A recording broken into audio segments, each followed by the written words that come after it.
Gem Grab is the first game mode that players ever unlock in the game, and is arguably also one of the most balanced game modes. Players generally understand Gem Grab well in general.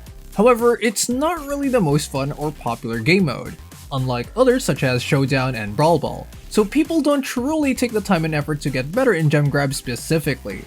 However, this video is here to supplement that, because even if you don't plan on playing Gem Grab, you never know when you will play it eventually, such as in ranked play, club league, or a tournament. Either way, whether or not you plan to play Gem Grab, watching this guide will definitely help, even if it's just the slightest of ways.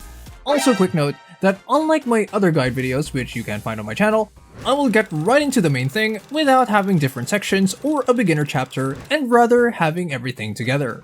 With that being said, let's get right into it. The best thing you can do to simply increase your win rate overall is play with friends that are even just decently good and know that they won't act as if they're missing a few chromosomes. It can be an in-game Brawl Stars friends, or even better, if you're playing with them in real life. The obvious benefit is that you create a minimum skill level for the teammate you play with. But the main reason for bringing people that you know is to create some game communication. This basically means being cooperative and having teamwork, which is probably most important in Gem Grab. You trust me? I do. 9 times out of 10, you probably lost due to lack of game communication. This usually includes each player attacking individually, rushing for gems, never providing assists, or trying to grab gems. Everyone just has their own plan. When playing with randoms, where you don't know anything about your teammates, it is best to just follow their lead, unless you're lucky enough to have them follow you instead. Why are you following me? The next thing you should know is not to rush center, as if your life depends on it. Right when a match starts, all tall players in the game start heading towards the enemy. If you rush the center to get that one singular that spawns at the beginning without thinking against a half-competent team, you're gonna get wiped out completely. And once the enemy team establishes early control of the map, you are going to be losing throughout the entire match until the end, considering your teammates all died at the beginning.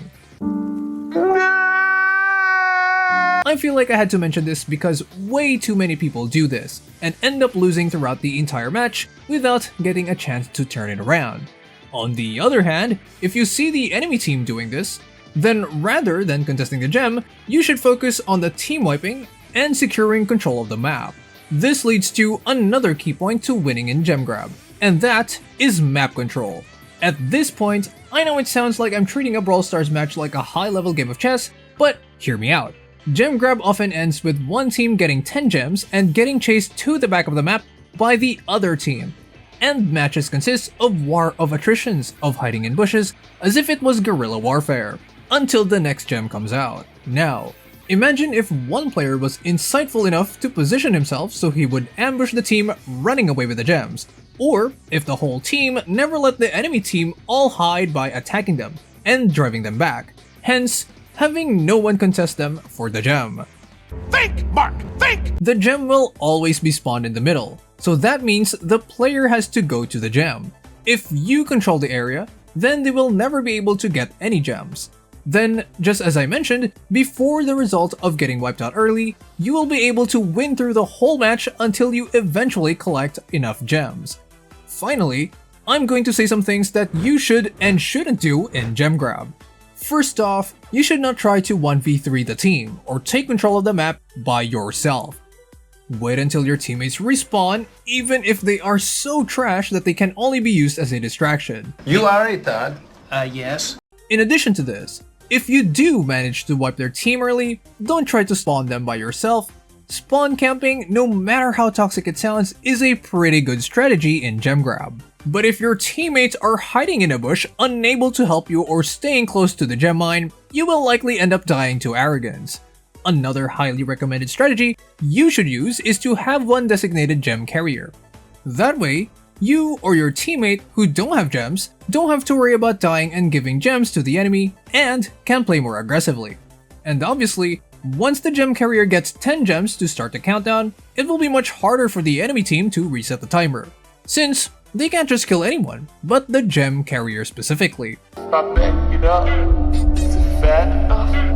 it is suggested to sue a tangy brawler as the gem carrier. However, all this is absolutely used if the gem carrier starts jumping into the fight and dying with everything. Similar to that El Primo meme, jumping into the middle of the enemy with his super and immediately dying and losing the game. Another tip that is tied to the previous one is not to panic or give up once the timer starts. There is always an opportunity to turn the game around. For example, as I just mentioned before, the enemy might get cocky and accidentally throw the game. After all, you know what they say, quitters can't be winners. And speaking of opportunities, as I have said in my previous guide videos as well, you should always be ready to adapt to any sudden changes or shifts in the game, which is much more visible in gem grab than in any other game mode, since the gem counter is literally a representation of the progress towards victory. Sudden shifts in gem grab are usually when one team suddenly loses a significant chunk of their gems to the enemy, usually to ambushes, and happens most commonly if no one team gets wiped at the beginning and starts a war of attrition through guerrilla warfare. Also, I would like to mention that another cause of a sudden change is if a brawler with an OP hypercharge suddenly, or maybe simply a recently released overpowered brawler, wipes the enemy team or pushes them back, taking control of the map. This can also be done if one has considerable skill or simply overleveled. Finally, a pretty solid way to increase your chances of winning, just as in my other videos, is to choose a character that is good in general for the game mode, or good for the map type. It's fairly simple. Use a long-range brawler in an open map and a short-range brawler in a map with bushes and walls. It doesn't take a genius to figure it out. Well guys, that will be the end of this video, and the guide series as well, unless you say otherwise. Once again, my other guides are in my channel, so until then, you guys have a good time.